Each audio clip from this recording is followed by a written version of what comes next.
നമസ്കാരം. ഇവിടുത്തെ ഭരണ സംവിധാനവും നിയമവുമാണ് ജാതിയും മതവും തിരിച്ച് സംവരണം ഏർപ്പെടുത്തി ജനങ്ങളെ ഇങ്ങനെ ഭിന്നിപ്പിച്ചത്. ജാതിയും മതവും എടുത്തു കളഞ്ഞ് ആണും പെണ്ണും മാത്രമായ ജാതിയാക്കിയിട്ട് സാമ്പത്തിക പിന്നോക്കാവസ്ഥയിൽ നിൽക്കുന്നവർക്ക് സംവരണം ഏർപ്പെടുത്തിയാൽ തീരുന്ന പ്രശ്നങ്ങളേ ഉള്ളൂ. അപ്പോൾ പിന്നെ ആരും മുന്നോക്കവും പിന്നോക്കവും പറയാൻ വരില്ല. ഒരു ജോലിക്കായി അപേക്ഷിക്കുമ്പോൾ ഞാൻ പിന്നോക്കക്കാരിയാണ് എന്ന് പറയാൻ എനിക്കൊരു ബുദ്ധിമുട്ടുമില്ല. കാരണം എനിക്ക് സംവരണമുണ്ട്, എനിക്ക് ജോലിയാണ് ആവശ്യം. പക്ഷേ ജോലി കിട്ടി തിരിച്ചിറങ്ങുമ്പോൾ ജോലി കിട്ടാതെ ഇറങ്ങി വരുന്നവർ അവർ പിന്നോക്കക്കാരിയായതുകൊണ്ട് അവർക്ക് സംവരണത്തിൽ ജോലി കിട്ടി എന്ന് പറഞ്ഞാൽ ഞാൻ എന്തിനാണ് അതിനകത്ത് ആക്ഷേപം വിചാരിക്കുന്നത്? കാരണം ഞാൻ സംവരണത്തിൽ ജോലി കിട്ടിയ ഒരാളാണ്. അല്ലെങ്കിൽ പിന്നെ എന്തിനാണ് ഇങ്ങനെ ഒരു സംവരണ വിഭജിക്കൽ? നമ്മൾ പറഞ്ഞു വരുന്നത് സുരേഷ് ഗോപി പറഞ്ഞതിനോടാണ്. സുരേഷ് ഗോപി മുന്നോക്ക വിഭാഗക്കാരും പിന്നോക്ക വിഭാഗക്കാരും എന്ന് പറഞ്ഞ് ഈ നാട്ടിൽ ഒരുപാട് 2-3 ദിവസമായിട്ട് ഭയങ്കര ഒരുപാട് പുകിലുകളാണ് നടക്കുന്നത്. അതിനെക്കുറിച്ചാണ് ഞാൻ ഈ പറഞ്ഞു വരുന്നത്. സുരേഷ് ഗോപി പറഞ്ഞതിൽ എന്താണ് തെറ്റ്? സുരേഷ് ഗോപി എന്താണ് പറഞ്ഞത്? മുന്നോക്ക ജാതിയിൽ ജനിച്ച ഒരാൾക്ക് എന്തുകൊണ്ട് ട്രൈബൽ വകുപ്പിൻ്റെ മന്ത്രിയായിക്കൂടാ?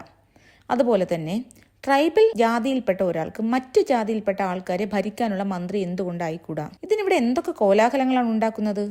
അദ്ദേഹം പറഞ്ഞതിൽ ഒരു തെറ്റും എനിക്ക് കാണാൻ കഴിയുന്നില്ല. ഇവിടെ ജാതിയും മതവും ഇല്ലേ? അങ്ങനെ ഇല്ലെങ്കിൽ പിന്നെ എന്തിനാണ് ജാതി സംവരണങ്ങൾ? പിന്നോക്ക വികസന കമ്മീഷനും മുന്നോക്ക വികസന കമ്മീഷനും എന്തിനാണ് ഇവിടെ വെച്ചിരിക്കുന്നത്? പിന്നോക്ക ജാതിയിൽപ്പെട്ട എല്ലാവർക്കും അഡ്മിഷൻ കിട്ടാനായാലും ജോലി കിട്ടാനായാലും ഒരു സ്റ്റുഡൻ്റ് ആയാലും ഒരു ഉദ്യോഗാർത്ഥി ആയാലും ഒരു ആപ്ലിക്കേഷൻ ഫില്ല് ചെയ്യുമ്പോൾ മതവും ജാതിയും എഴുതണം. സ്കൂളിൽ 1ാം ക്ലാസ്സിൽ ചേർക്കുമ്പോൾ തന്നെ അഡ്മിഷൻ ഫോമിൽ എന്താണ് ജാതി കോളമുണ്ട്. എൻ്റെ ഒരു സഹോദരൻ അദ്ദേഹത്തിൻ്റെ മകളെ സ്കൂളിൽ ചേർത്തപ്പോൾ ജാതി കോളത്തിൽ ജാതി എഴുതാത്തതിന് സ്കൂൾ അഡ്മിഷൻ തരില്ലെന്ന് പറഞ്ഞു. അദ്ദേഹം മറ്റൊരു സ്കൂൾ മകളുടെ ജാതി കാസ്ലെസ് എന്ന് എഴുതി ചേർത്തു. അപ്പോൾ ഇങ്ങനെ നടക്കുന്ന ഒരു നാട്ടിലാണ് പണ്ട് മുന്നോക്ക ജാതി പറഞ്ഞു, പിന്നോക്ക ജാതി എന്ന് പറഞ്ഞു, നാഴികയ്ക്ക് 40 വട്ടം ജാതി പറഞ്ഞ് ജോലി തരാൻ ശ്രമിക്കുന്ന സർക്കാരുകൾ.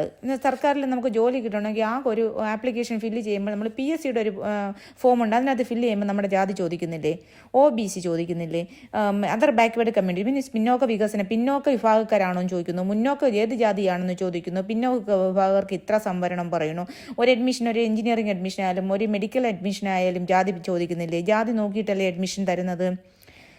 അപ്പോൾ ജാതി നോക്കി മാത്രം ജോലി തരാൻ ശ്രമിക്കുന്ന സർക്കാരുകൾ, ജാതി നോക്കി സ്ഥാനാർത്ഥികളെ തിരഞ്ഞെടുക്കുന്ന രാഷ്ട്രീയ പാർട്ടികൾ ജാതി നോക്കിയല്ലേ ഇന്ന ഭാഗത്ത് കുറച്ച് കൂടുതൽ ഇന്ന വിഭാഗക്കാരുണ്ട്, ഇന്ന ജാതിയിൽപ്പെട്ടവരുണ്ട്, അപ്പോൾ ഇന്ന സ്ഥാനാർത്ഥി അവിടെ നിർത്തിയാൽ ജയിക്കും.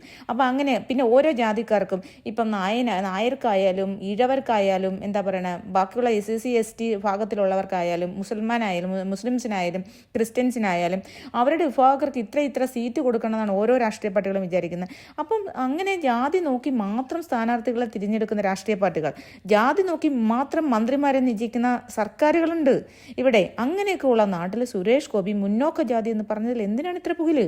ഇവിടെ ഹിന്ദു മുസൽമാനും ക്രിസ്ത്യാനിയും മാത്രമാണോ? അപ്പോൾ ഹിന്ദു മാത്രമേ ഉള്ളൂ. ഇവിടെ ഹിന്ദുവിൽ തന്നെ നായരുണ്ട്, ഈഴവനുണ്ട്, നമ്പൂരിയുണ്ട്, പുലയനുണ്ട്, തണ്ടാനുണ്ട്, ആശാരിയുണ്ട്, തട്ടാനുണ്ട്, പറയനുണ്ട്, കല്ലനുണ്ട്, അങ്ങനെ പോകുന്നു ജാതി. അപ്പോൾ ഇതൊന്നും ജാതിയല്ലേ? ക്രിസ്ത്യൻ മതത്തിൽ എന്തൊക്കെ ജാതികളാണ്? ലാറ്റിനുണ്ട്, റോമനുണ്ട്, സിറിയനുണ്ട്, ഓർത്തഡോക്സ് ഉണ്ട്, മർത്തോമയുണ്ട്, അങ്ങനെ ഇഷ്ടം മാതിരി വിഭാഗങ്ങളുണ്ട്. മുസ്ലിംസിലും ഉണ്ട്, സുന്നി ഷിയ അങ്ങനെ.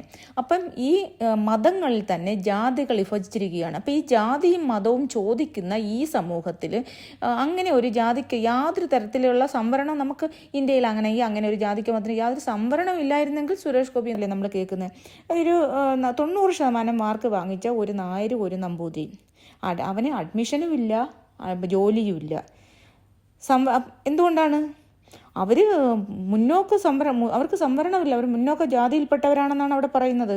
പക്ഷേ 60% മാർക്ക് വാങ്ങിച്ച മറ്റുള്ള ജാതി കുറച്ച് താഴെ, അതാ പിന്നോക്ക വിഭാഗം, അങ്ങനെ ഒരു വിഭാഗം ഈ സർക്കാരുകൾ നിയമം എഴുതി വച്ചിരിക്കുന്നതാണ്. പിന്നോക്ക വിഭാഗം അല്ലേ, അതർ ബാക്ക്വേർഡ് കമ്മ്യൂണിറ്റി, അവർക്ക് 60% മാർക്ക് വാങ്ങേണ്ട ആവശ്യം പോലും ഇല്ല. അവർക്ക് പഠനത്തിൽ അത്രയും മതി. അവർക്ക് ജോലിയുണ്ട്, അവർക്ക് ജോലിക്ക് വേണ്ടിയുള്ള സംവരണമുണ്ട്, അഡ്മിഷന് വേണ്ടിയുള്ള സംവരണമുണ്ട്, എല്ലാമുണ്ട്.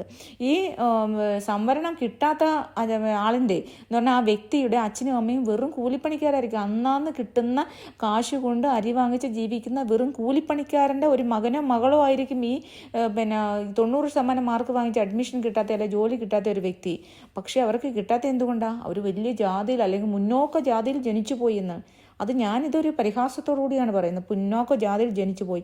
പക്ഷേ ഈ 60% മാർക്ക് വാങ്ങിയവൻ്റെ അച്ഛനും അമ്മയ്ക്കും ഒക്കെ സർക്കാർ ജോലിക്കാരായിരിക്കും. അവർ പഠനത്തിൽ മിടുക്കില്ലല്ലോ, അവർക്ക് ജോലിയും കിട്ടും, അവർക്ക് ബാക്കിയുള്ള പഠനം ഉന്നത പഠനത്തിനുള്ള സൗകര്യമുണ്ട്. എന്തുകൊണ്ടാണ്?